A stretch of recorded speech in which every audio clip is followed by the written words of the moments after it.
may bisita po tayo ngayong Biyernes, no? Kalawang araw po ng Agosto kasi 2 days na lang. 2 days na lang umpisa na yung tinatawag na Ghost Month. So, wow! Okay, now to share his insights sa issue ba, ano bang paniniwala dito? At paano ba kino-combat ang mga forces na ito? Is One News host /author /comedian /Mr. Suplado, mga kapatid, si Mr. Stanley Chi. Stan, magandang hapon sa iyo. Ako si Lord at si Dini. Hello. Pauline. Hello, Pauline. Hello. Hi, good afternoon sa inyo, mga ka-afternoon delight. Yan. O, Ghost Month na. Ba't di ka raw naka-costume nung pangmano po, mga ganyan? Hindi naman ako nagpupungsoy talaga. Okay. Pero dahil malapit ng Ghost Month, marami tayong paniniwala, yung pamamahiin sa mga Chinese. Unang-una, bawal lumawas sa gabi yung mga senior. Bakit? Ayun. Senior lang. Mga senior daw. Senior. Bawal lumabas sa gabi. Oo. Baka ba sila ay kainin ng hungry ghost? Hindi, late night. Pero eto, explain ko muna. Yung Ghost Month, ibig sabihin nun, yung gates of hell nagbubukas. So yung mga spirits nagro-roam around sa dito sa lupa. So pag minulto ka ng loved ones mo ng Ghost Month, alam mo na kung saan siya nagpunta. Ay. Kasi gates of hell eh. 'Di ba? O nagbukas eh. 'Yun. Hindi ko na-gets. Sorry. Gates of Hell. Kasi Oo. Gates of Hell nagbukas. So yung mga loved ones mo, kung binisita ka ngayong Ghost Month, galing silang sa baba, hindi sa taas. Kasi yung gate sa baba yung nagbukas. Air match ko kaya, saan galing? Hindi ko alam eh, pero hindi pa nagpaparamdam kasi. Oo. So, gates of hell. Okay, so ano ba ang modernong pananaw sa halimbawa, wala kang mga mahalagang desisyon sa buhay na dapat ginagawa sa buwan ng Ghost Oo. Month? Bawal bumili ng kotse, bawal pa-construct ng mga building, bahay, bawal magtayo ng negosyo pag Ghost Month. Yan ang paniniwala ng mga Chinese. Bawal gumawa ng yung malalaking desisyon pag Ghost Month. Yes, oo. Yun. Okay, ang pananaw, personal na pananaw Ako? ko dyan. Sa akin, basta wala kang ginagawa masama. Yun, okay lang yun. Kung ano yung gusto mong gawin. So, Pero, parang legal pogo. di naman. Ganun. Hindi naman. Bawal yun eh. Oo. Pero kung yari, wala namang masama kung susundin mo eh. Mag-aantay ka lang naman ng mga ilang araw, di ba? Until when ba exactly ang Ghost Month? So August 4 siya magsa-start, 2 days from today. Pero until when siya? Until Hanggang September, 4 din?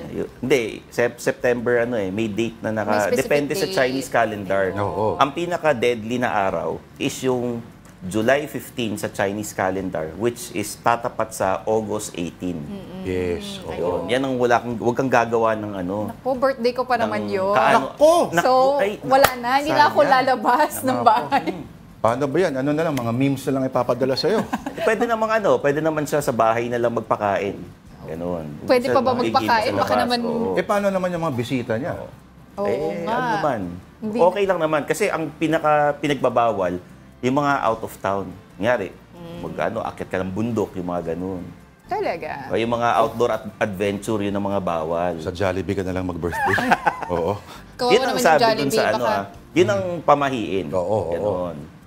Pero syempre, doble ingat pa rin. Kahit naman sino, pag lumabas ng gabi, kailangan mag-ingat eh.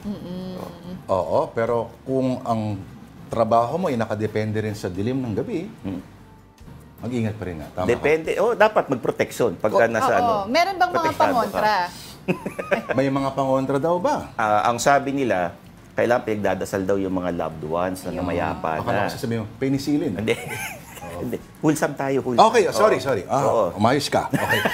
Tapos yung sa Chinese, nag-aalay ng pagkain. Sa 'Di ba sa Lumaong Chinese loved may ones, mga oo. picture ng namatay na mga grandparents or Yes. parents, 'di ba? Mag-aalay ka ng pagkain, Pagkain. may mga insenso, gano'n. Pinagdadasal 'yun. Supposedly ba ito ba yung mga dapat ay mga food na in-enjoy nila nung sila nabubuhay pa lamang? Depende naman kung kasi Wala namang yung specific pagkain na. na inali, kayo rin kakain nun eh. sa bagay. 'Di ba? So, Kayo pwede rin kakain kainin. nun. Oo, So, pwede bibili ka kainin ng yun. gusto mo rin. Oo. Hindi ba Na magalit yung inaalayan mo na i-deprive mo sila sa ganun? wala na, hindi nila malalaman yun. Saka meron mga iba nagsusunog ng mga papel, yung tintupi-tupi. Ano yun eh? pera yun para makuha nila sa ibang, kung nasa man sila. Grabe, hanggang kabilang buhay ba naman? Oo.